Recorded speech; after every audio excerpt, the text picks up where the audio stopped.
Me the almighty, you know, me wa because of Ghana ni me near for NDC ni MPP for kwasi afoi. NDC ni kwasi ya wa your friend Kevin was one. We NDC ni Jimmy am fire MPP ni Jimmy am fire. I am not here for nobody. Your mama buy ya or ya de me bona baso. O Jimmy am fire ni DUMSOR me ba be dinane so. Agency na the almighty Twene Jonas king of all warm up. Where you lie? We be addressing the state we me friend state of the nation address. Twene Jonas edition. Now his address to Ghana no. Wa reply young don. Wa ke kana adwen pa actually MPP for Elmo Parliament House. Was like a kana adwen actually Kevin Bedu Taylor 1,000 and was sending message to John Dramani Mahama efa na mamu ho. Aha Penyah block media. Message was any demo. Over like a video no other room. Or subscribe button and subscribe to the latest updates. I bet you watch the mama ever comment section. Message was overswa. No share video number only so any be ashe. Answer and same way Parliament House. There are a whole lot of drama. Our drama and we can say and say yes see NDC for member of parliament in our more house na. Omo to make us didn't say omo to brofo. What I say?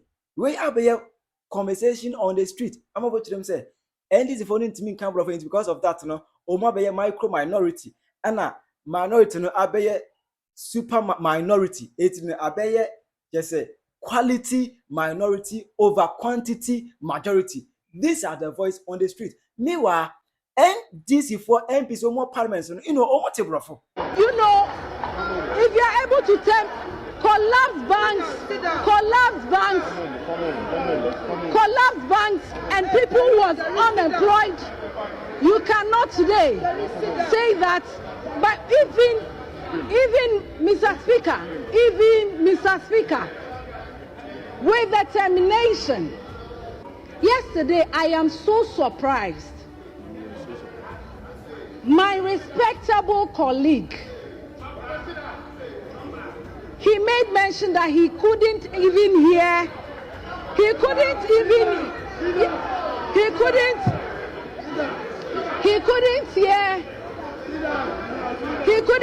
hear that His Excellency John Dramani Mahama spoke about job creation, and then he said any initiatives.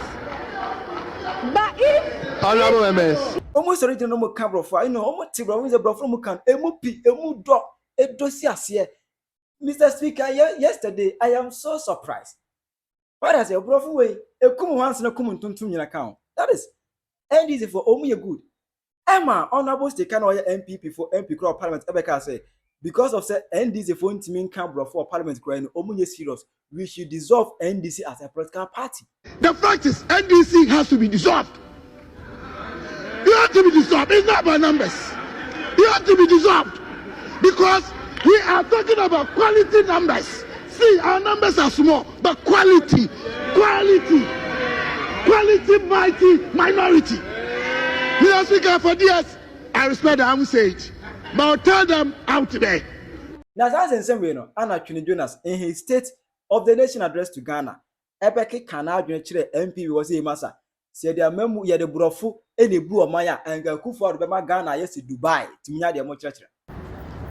Na akonya da V8 na nipa nya ambulance mu nanti hwan na nkoto abamasa ankwase aban we hwan na nkoto abamasa ankwase aban we abra mo afinwoma kesi mo ho afiafi mu gu parliament mu metimi acriticize Akufo ade say de wo ye no say ye party no because you NDC for ankwase afo e ba omo meye sa omo megimi sa omo metu sika mu omo mese oman nya pade sa enti e wo say Akufo ado mo sitting up mo di jimi atenase asoso ne so am wa jimi awie sika ni nyina kogulani amana busu amfo na ye hwe omo yemumo kinofo ata enye no akokalani a omra wo se ne twu eye ne ya enso Ghana fo frɛ me da bia so mu hia no omo one na busu amfo e chele untumi mu nyina gu omo gu UK so enti enne no NDC fo anya ehu gedon am wrong but a chance de yeyi adeso afri Ghana fo so omo ba mu nya ehu but mu jimi nti a chance de yeyi adeso afri Ghana fo so. Does that make sense to you? And Timu Kojina Parliament wa Mamu nyimi sa no ebasa obia be kere ebe humu mobo mukoso jimi na obia nim samo ya mwa because mote so mote wana Akufo ado kwase an ka se oba baji levy oji yi levy obi abedi free ye nko IMF oji chacha ho taxi ya ye bedi free ye nko IMF oji wie no sa kwaji IMF sikani nyina o ma wie ni nyina kogu sisi ada pa dem empase enti minister na aban foforo aba na omo di omo wie sikani nkogu o madam na sa aban we no abase obetoto noma afọ so se noma beye ya musima jimi na mgu parliament wo jimi se omo nte brofo na kwasiafo akofo ado no ka brofo no nyansa ben pa na woni tim ade papa ben na akofo ade ye o man no nyansa ben na akofo ado de ade apart from this state you okosisi mfutrum e de ade na akofo ado project ben no timi complete here wo chire se ya de brofo na bu maya ego for brofo pera no wanka na no se hwete ezorian Twene Jonas say anko se hwe etimunya de mo chechre enya brofo edibu o my konkon Ghana and then baby on say na say mo a yondon everything back to the internet just say why na Twene say obetwesi Twene Jonas so on countless times and on many occasions yondon abia video in fact wa be fire Twene Jonas pa enti ni asi Twene Jonas jimifo no antimi ade kwasia jimifo ti obi a wo se o Jonas wo se onim nyansa biem wo ye kwasia ti wa hu se Kofi Adoma nani ayalo pran akwa ha bua se onim nyansa biem o Jonas maka jo se wi asi nyina hene yondo no betata akemi a on u fem no ana wa hwe ame no wo be kame a metimi adumu gya no metimi wo be kame a wo betimi afedi o enti no ewiase nyina hene ne family agro so aja se ewiase nyina hene yondo ne family agro udi agro o trap no ba chibela so aja se Yami se obi bia so abaso abeti no kra enkasa ti Twene Jonas wai ewiase nyina hene yondo no kam ya metimi adumu gya no to what time to jabe do what time to you go down because I'm the most authentic human being on earth. Authentic. Nobody can bring my hand down in front of my accent, my face. I'm telling you the reality. Today, tomorrow, forever. Uti nyansina meka wura wa birim no. Ya mubu nua na anua nyina utirima te nyansina meka kire no. Na emu no. Ana Twene Jonas echirem say oh ono only problem bia on na yondo enhweye na wanyase because bia okay kaba ne de eho etro do bi sidan na me ga cho say be na mu na me share ni glass nko you know where we are in the greatest city of all time obi say kwasia bi na afre no don se wan no odidi watem me obedidi matem na de unya consequence I don't blame nobody because me wa ni o baby the almighty Twene Jonas is the best and nobody is better at this than me obejini na unya problem you don't blame nobody and this akwasia na wa ba brochire any yesu akofa fake passport bi say ono or passport ma me nkire wa America before so obi nya passport no. It takes a lot of time. Tiri amecha no. Obi anu ya oba America no okura passport a fake. Tiri amecha no. Obi anu ya oba America okura passport a fake. Enti wo de nsonso ho na jimi. Nsonso ho na bobo mi di na jimi o petrani fa jimi betrani jimi trani ya wa America Trump na aba. Obi ye deport wa obejisika o ntu de ejimi minimum am kura passport 20 years okroma ya deport wa mo enti waba na Trump na aba no wan susu anyimi na bobo midin na unya enemies na afi omutwa otuma na obi tita wo mfisikan ya don't blame nobody ehotro edi yondon hweye na wo yakra oba ye nche Twene Jonas kwetrim say papers ni kura yondon no say also don't buy ocean passport also a fake Twene Jonas say a fake na American no ba and now betimenya passport no yes but tin match but oh you don't so passport dey kura na valid passport a legitimate passport it just say Twene Jonas more kind of I read or the casa and I said the event because passport the crown you see the original passport. What I say? Original way say second generation passport for USA, immigrant passport. Well, Kevin Taylor and okay, from my samples and talk on Twene Jonas Abbey in the movie. The Betty Simon, in fact, or Becky Canadian actually Kevin Taylor. Because media mind, you know, me wa because of Ghana ni minia for NDC ni MPP for nkwasiafo yi. Anu nti nkwasiafo mi you know amon tokwa say na Ghana for ka che mi o yesi ba ko e fe no akatachi o so akatachi o so hwan. Yesi na boduku ha so sama bilanding. Oni NDC ni kwasiya yo wa yi e fe Kevin so when the abom the nene yes Kevin no ko no tete usuro me Ghana airport no me state of nation address oromai and me why bear my face me I ain't scared of nobody. I'm not nya fe na me ko tete na me hihemkofo garage. No, I wouldn't do that. I'm sorry. I'm going to announce it that I'm here. Why bear my no be face the Almighty intimacy. Ope obi na edina Jimmy me anya me because me only me Jimmy no obi to tell us kind of bronze. You don't blame me. What you say? You don't blame me because Twene Jonas na ni deal the whole Ghana me popular no. The whole Ghana me famous no. We NDC new Jimmy am fire MPP new Jimmy am fire. I'm not here for nobody. Oh, James say when this ni Kevin Taylor owo kwasi ampanyi ni say kwasi ampanyi nyanse bia ntu akota America kan kwase mi. Enye ntokwa hunu ni hia. Mahama Bayro chese Mahama Bayro no dumso aba edu ose mutimi eboa solve dumso enye se obetena ba bia toto boa ba park so nke kanse hunu your mama buy ya o ya de me bona ba so ojimi amefa ya no ni dumso me ba be dina ne so because achedo do ye na stop dumso no it is a dumso no one stop me ba be fire.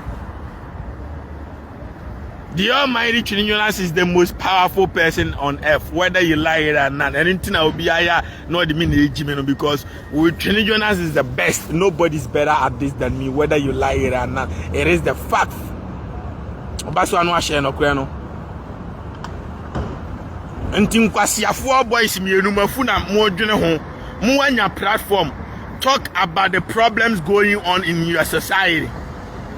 Na munya ise mudi Jimmy na ntokwa we na Natalia efe we bibini Jimmy kura dodo bibini Jimmy dodo se ankwasiafo mienu no ntokwa munya nyansa bia nim na okuntokwa ma Akufo-Addo ne kenofo atani MPP for omo ti UK na omo blow your taxpayers money no ma wies kan nyina akọ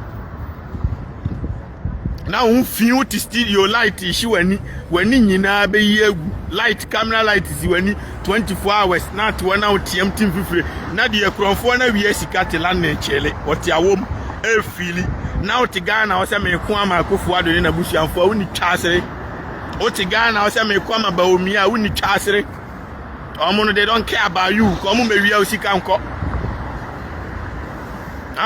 and I went this in kwasi ampanyi na wa America no so onso tie dia me chiro no for yan talk about the issues. Your mama buy on team solve dumso on for so on solve dumso. That is what we want to see because your mama right there no na appearance keke no better than Akufo-Addo because Akufo-Addo there obi anim say ade be chiama what the tax for fraba abewiaye abra on team si hwe agenda 111 hospital want me and complete back since 2020 oji sika no wa blow sika nyina.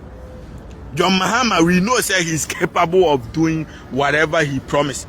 I know I can go for from Ghana publishing whatever it costs. The publishing company has already started working 24 hours.